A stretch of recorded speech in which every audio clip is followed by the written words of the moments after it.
Loredana Brati ka qenë ftuar në një emision së fundmi ku dha një intervistë mbreslënce duke lënë përshtypje pozitive tek publiku, i cili e mbështeti me komente të ngrohta. Ajo ndau shumë detaje për jetën e saj personale dhe familjen, por njëkohësisht u pyet edhe për lidhjen e saj me Jozin, me të cilin u lidh në shtëpinë më të famshme në Shqipëri. Situata mes Loredanës dhe Jozit u bë mjaft e komplikuar kur gjatë largimit të tij nga shtëpia e famshme, ai e goditi Gjesin me një shuplak. Megjithatë, Loredana u shpreh se është ende e dashuruar me Jozin dhe se ndjenjat nuk mund të fshihen kaq lehtë. Ajo po ashtu tregoi se ende ka unazën që ai kishte dhënë brenda shtëpisë.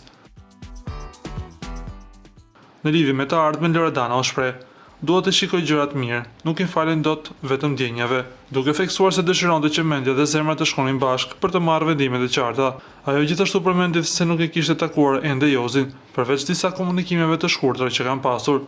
Kur u pyetën se kishte marrë një vendim lidhur me marrëdhënien e saj me Jozin, Loredana tregoi se ka marrë një vendim, por preferon t'ia largohej dhe të heqë çdo dyshim apo pikpyetje që mund të ketë mbi këtë çështje.